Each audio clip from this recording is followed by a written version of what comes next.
Hello everybody, எல்லாரும் எப்படி இருக்கீங்க? உங்ககிட்ட ஒரு கேள்வி கேட்குறேன்.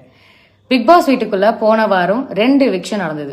போன வாரத்துக்கு முன்னாடி வாரம் 2 எவிக்ஷன் நடந்ததுனால இமீடியட்டா ஆட்கள் டக்குன்னு குறைஞ்சிட்டாங்க. ஸோ டீம் பிரிக்கும் பொழுது கிச்சன் டீம்ல கம்மியான ஆட்கள் போட்டா போதும், ஏன்னா ஆட்கள் கம்மியாயிட்டாங்க, சமைக்க போற சாப்பாடுடைய குவான்டிட்டியும் கம்மி தான் அப்படின்றது அருணோட பாயிண்டா இருந்தது.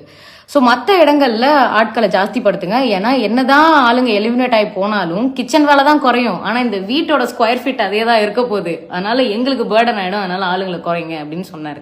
லாஜிக்கலா தான் எனக்கும் தோணுச்சு, ப்ராக்டிக்கலாவும் எனக்கு தோணுச்சு. when this whole skilled oriented job, labor oriented job அப்படின்னு வரும்பொழுது அந்த ஜாப் அப்படின்னு ரெஃபர் பண்றது தான் அருண் ட்ரிகர் ஆனாரு. பிகாஸ் அங்க இருக்க போறதுல அங்க அது ஜாப் கிடையாது, அந்த வீட்டுக்குள்ள எங்களுக்கு கொடுக்கப்பட்ட ஜாப், எனக்கும் நான் போன சீசன் போயிருந்ததுனால எங்களுக்கு கொடுக்கப்படுற ஜாப் எதுனா கேம் ஆடுறதுக்கு. அது இல்லாம மற்ற ரெஸ்பான்சிபிலிட்டிஸை எல்லாரும் ஷேர் பண்ணி தான் செய்யணும். And Arun as he told, as he seeing it as a family, அதை ஒரு ரெஸ்பான்சிபிலிட்டியாவே பார்க்கல.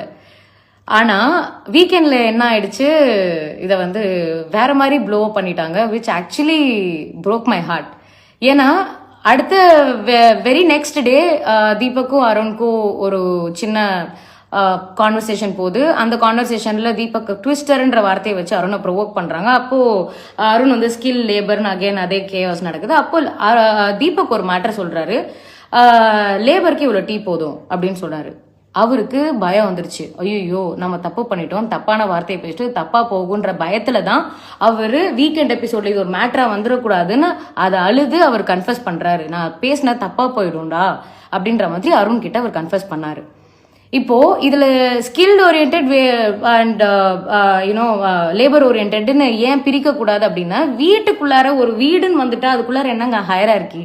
இப்போ வீட்டில் நம்ம அம்மா அப்பாலாம் இருக்கும்போது எல்லாரும் சமைக்கிறாங்கன்னா நம்ம என்ன, நீங்கள் அப்பா நீங்கள் வந்து ஸ்கில்ட் ஓரியன்ட், அம்மா நீ லேபர் ஓரியன்ட் நம்ம சொல்லுவோமா?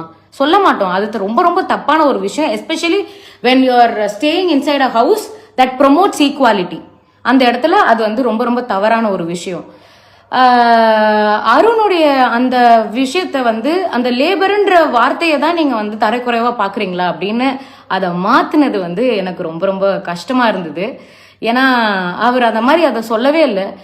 தீபக் வந்து ஓப்பனா லேபருக்கு இவ்வளோ டீ போதும்னு சொல்லி அத்தனை கேமரா முன்னாடி கன்ஃபஸ் பண்ண ஒரு விஷயத்த ஜஸ்ட் லைக் தட் டச் பண்ணிட்டு போயிட்டாங்க.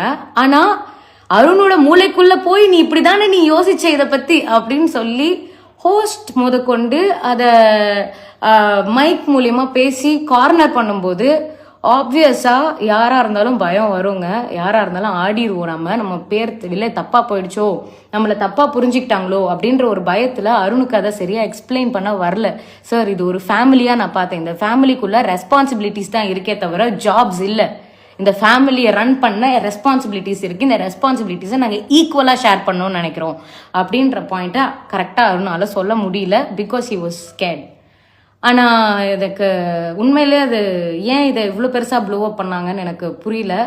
அண்ட் அதுக்கப்புறமா நடந்த அந்த மைக்கில் பேசினது, கன்ஃபெஷன் ரூமில் பேசினது எல்லாமே டேமேஜ் கண்ட்ரோலாக என் கண்ணுக்கு தெரிஞ்சுது. அதுக்கு இதை பேசாமலே விட்டுருக்கலாமே, இதை எதனால் 40 நிமிஷம் பேச வேண்டி இருந்தது அப்படின்னு ஒரு கேள்வி வருது. ஐ டோன்ட் நோ, நீங்கள் என்ன நினைக்கிறீங்க?